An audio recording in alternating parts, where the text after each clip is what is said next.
back to my channel. It's Andrea, and today I have my intro for my 2021 low buy. As I've mentioned many times before, I went a little hog wild buying stuff at the end of 2020, and it honestly got overwhelming with how much stuff I brought into my collection and how much stuff I still haven't touched yet. So I decided that I'm going to try a low buy again, because I did try one last year, but I'm not doing the same type of low buy. Last year's low buy was I could make, I think it was 20 separate purchases throughout the year, but it didn't matter how much each purchase cost. Like, I could make a $200 order from Ulta and that would only count as one purchase. Now, if you make 20 $200 orders from Ulta, that adds up a lot, even though technically I would have stuck within my low buy rules that I set for myself. So I didn't want to do that this year. So I'm going for a budgeted low buy this year. So before I get into all of my little rules, look at this notebook that my aunt got me for Christmas. It's a peacock, and I thought this would be the perfect thing to keep track of my spending and some other things that I am going to be doing with this low buy. So first off, I have all my rules and everything written down. First off, I'm going to start out with a budget of $50 per month, which might seem low to some people and it might seem high to some people, but I figure that's enough where if I need to buy something, plus if I want to buy something, depending on what it is, I should still have enough wiggle room for that. So the budget is $50 per month. It is including skincare, hair care, and makeup, because one, for skincare, I have a lot of unopened, unused things because I was getting the Kinder Beauty box for 6 months, and they include a lot of skincare in there. So I probably have at least a year's worth of skincare to work through from that beauty box alone. And I'm not one to really like to change up my routine too much, so I don't buy a ton of new skincare.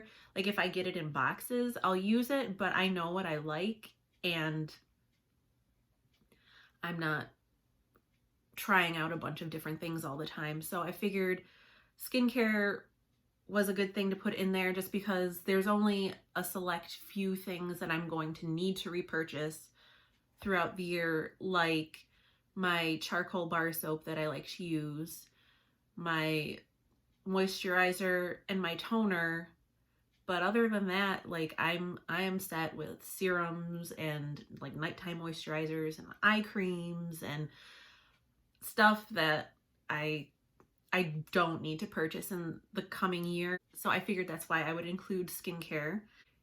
Hair care, I use shampoo, conditioner, a hair mask, and that's pretty much it. I have dry shampoo, but I very rarely use it, but I have enough shampoo and conditioner to last me for probably not the whole year, but quite a while. And the hair mask that I like to use lasts forever. So I don't need to buy more hair care, so I figured I would put it in here just because I want to be as successful as possible, and I figure if I put all that stuff in here when I need it, I can buy it, and that will reduce my budget for wanting me to buy more makeup that I don't need. And then makeup, I don't need to explain why makeup is in my low buy. I mean, we all know why makeup is in my low buy. I don't have it written down, but I am going to add, and I guess it's kind of part of skincare, but not really, but I'm going to add like shower gels and scrubs and stuff, because I do not need to buy any more. And if I do buy more, that's coming out of my budget, because it's not a category that I'm lacking in any way. My low buy is going to include replacements, because as I just explained with why I have the categories in there that I do, it's very unlikely I will need a replacement for more than like 2 makeup items this year. And hair care and skincare replacements, while I will be needing some this year, is not going to be happening for months. So since I'm not going to be having a lot of turnover where I'm going to need to buy replacements, I figured having the replacements in here would be a good way to also help keep my extra budget down for spontaneous makeup purchases, because if I have to use replacements as well, I have to be very strategic in what I'm deciding to buy, because I have to make sure I have room in my budget to actually buy those replacements when I need them. Gift cards and Ulta points are not going to count towards my budget right now. I have one $25 gift card to Ulta and I think about $20 in Ulta points. So that's only like an extra $45.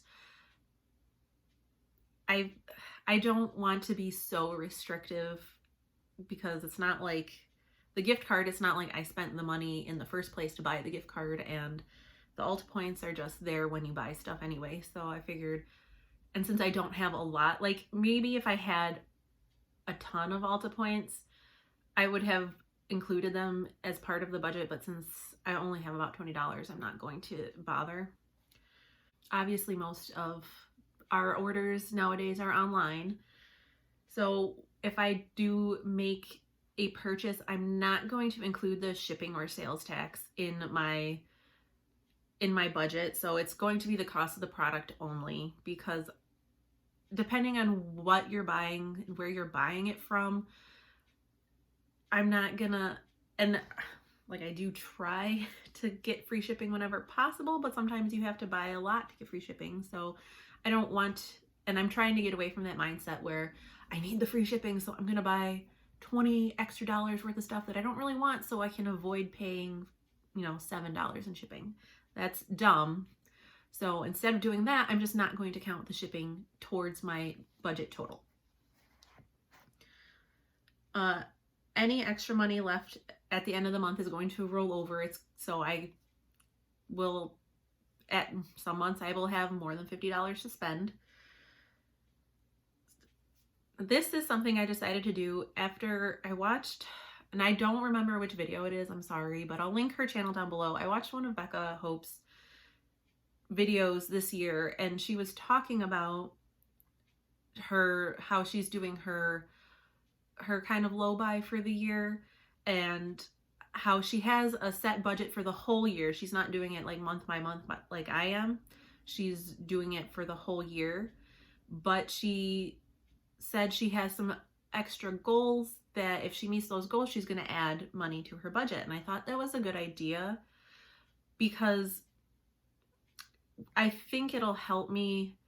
I mean, it'll, if I want to buy something a little more expensive, then it'll give me motivation to like actually do the thing that will get me more money to spend.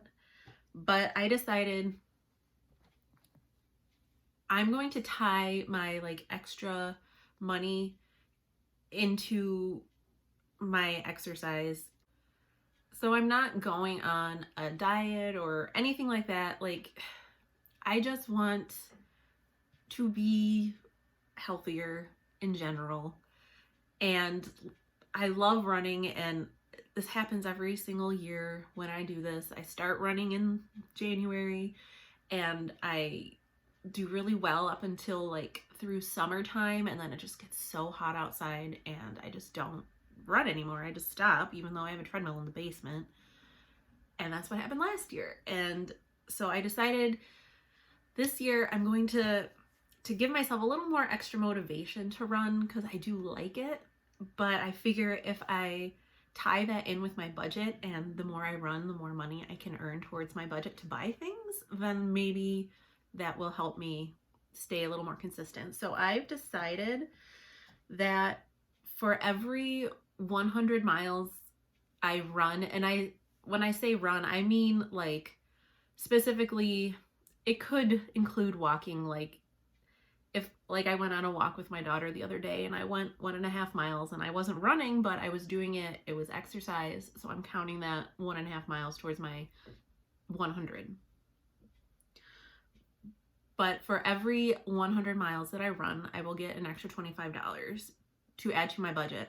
Now, as the year goes on and I'm going to be running, hopefully, further and further distances, I will probably increase the mileage.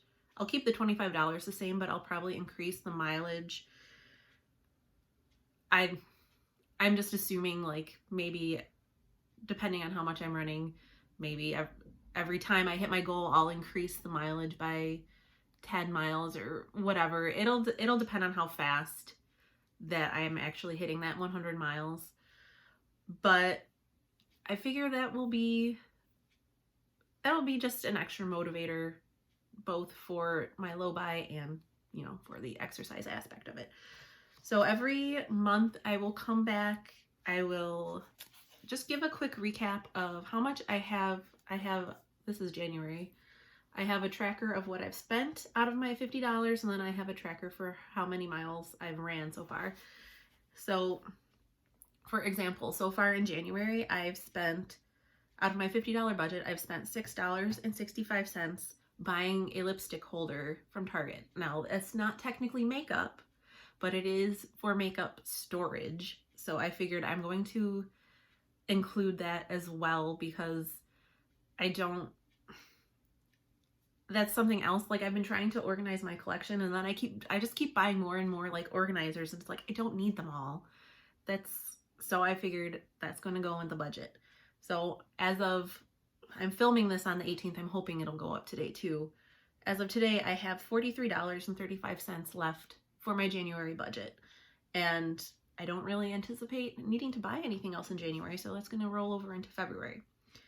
And as of today's date, I have gone either walking / running 23.14 miles. So at this pace, I anticipate it'll take me probably about 2 months to hit that first 100 miles, but then after that, I think it's going to be getting less and less, but we'll see.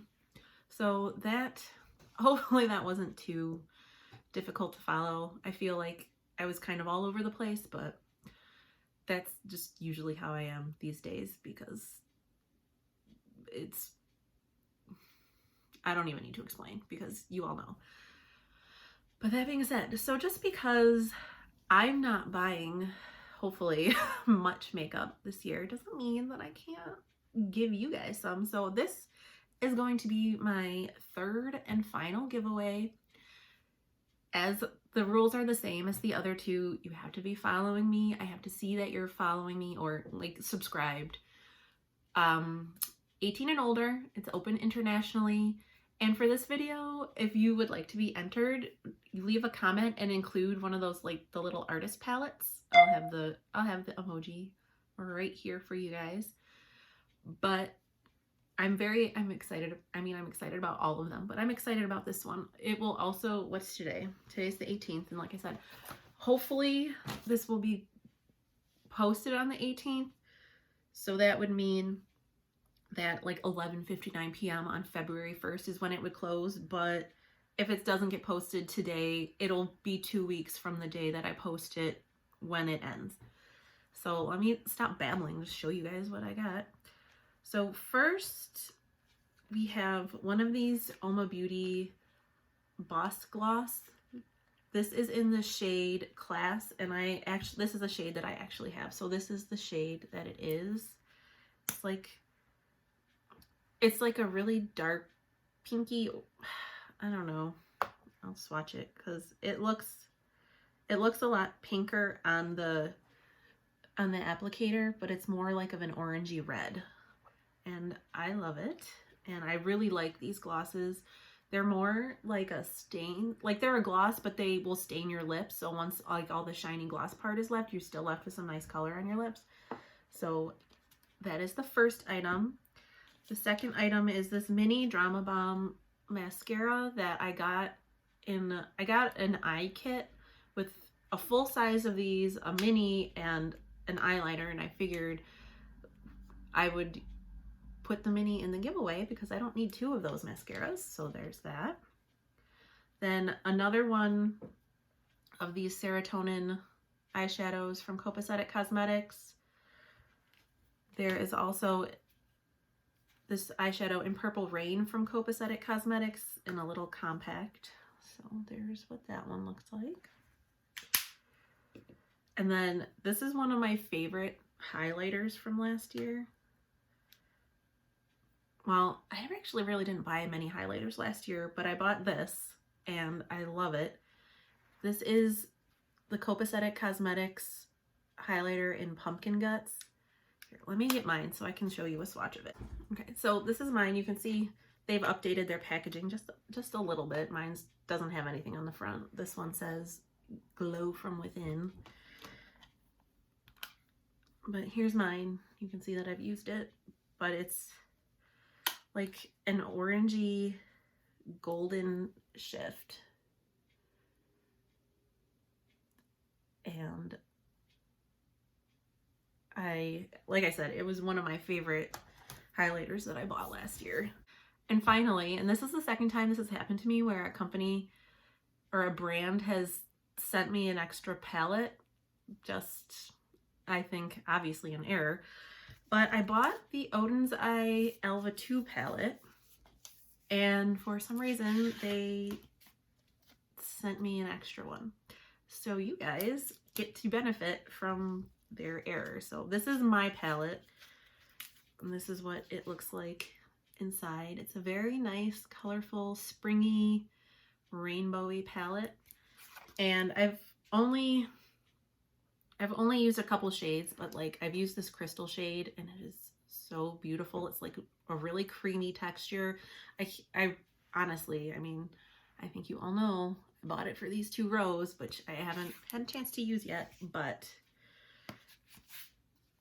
I have a brand new, this one is still wrapped in plastic, and I'm assuming that it's intact, but I didn't want to open it because I knew as soon as I got it in the mail, I was like, okay, well, this has to go in my giveaway, because who wouldn't want a brand new palette like this?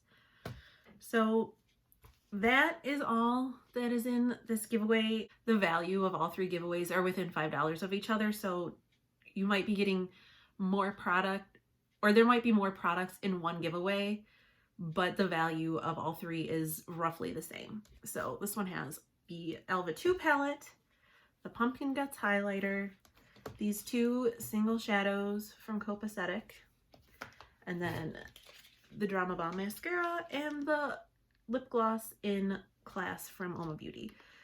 So again, if you want to be entered into this one, you can leave the little palette emoji down below, along with any other comments. Like, are you guys doing low buys? I feel like everybody is doing a low buy this year. I feel like 2020 really kicked everyone's ass with COVID, and there was lots and lots of retail therapy going on, and obviously COVID isn't over, but that level of retail therapy is not sustainable for most people, definitely not for me.